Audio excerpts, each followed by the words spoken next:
Hej igen. Du må undskylde, hvis jeg stoppede lidt hurtigt i går. Jeg synes, det blev lidt uhyggeligt.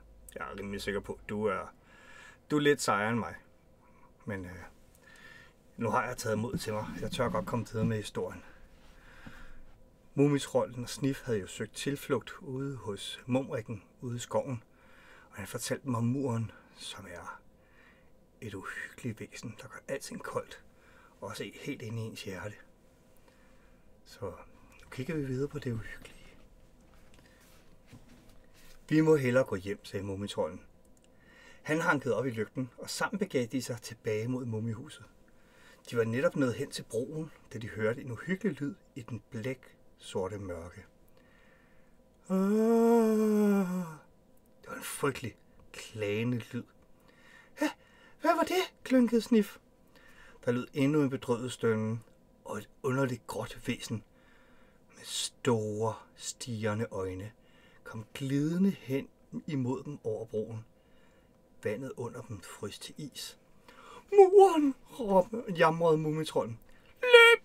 Råbte Snif, og så løb de alt, hvad de kunne, tilbage til Mumrikkens telt.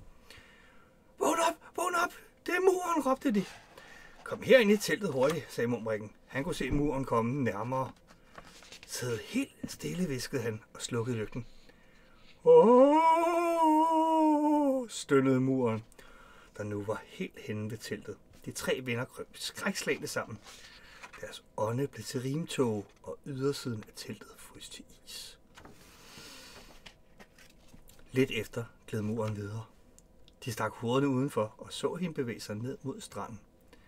Hun blev nok tiltrukket af lyset, sagde Mumitrolden. Vi var heldige. Jeg håber ikke, der er nogen, der brænder bål nede ved stranden i aften, sagde Mumrikken. Nej. Mor og far, udbrød Mumitrolden og sprang op.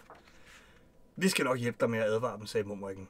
Sammen listede de sig ned mod stranden, men sporet efter muren var så glat, at de rutsjede og gled og landede i en stor bunke.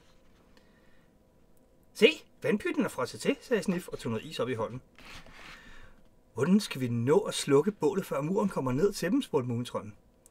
Vi bruger det der, sagde Mumrikken og pegede på et stykke is, Snif stod med. Jeg er den hurtigste af os tre, sagde Snif. Jeg leger ærterne helt selv, og så satte han i løb. Mumifar og Mumimor sad og hyggede ved bålet. Se, det er livet, sagde Mumifar tilfreds. I det samme kom Snif løbende. God aften, sagde han forpustet og lagde hurtigt isen oven på bålet, så flammerne døde ud i et væsende lyd. Farvel igen! Og så var han væk. Mumifar og Mumimor så på hinanden. Han er altså en underlig fætter, ham Snif, sagde Mumifar. Mumitrolden og Mumrikken svingede med deres lygter for at fange murens opmærksomhed. Nu, da bålet var slukket, vendte hun sig om og gled tilbage mod land. Jeg har en idé, sagde Mumitrolden, da muren nærmede sig. Han så sig om og fik øje på noget drivtømmer, der flød i vandkanten. Så satte han lygterne på træet og skubbede forsigtigt ud i vandet. Da muren fik øje på det flydende lys, fulgte det efter det. Den lavede jo vandet til is, så den kunne glide efter tømmerfloden. Da muren gled forbi Mumitrolden og ud i vandet, kunne han ikke lade være med at se ind i hendes store, triste øjne. Han gøs. Hun leder sikkert efter lidt varme, sagde han, og fik vellidenhed med det trøstesløse væsen. Kan jeg vide, om hun nogensinde finder det? En sidste stønne nåede ind til dem, og så forsvandt muren ud af syne. Farvel, muren, sagde Mumitrolden. Wow! Det var også en måde at slutte et kapitel på. Og det var faktisk også slut på den her bog. Men jeg har fundet noget mere om Mumitroldene. Det kigger vi på i morgen.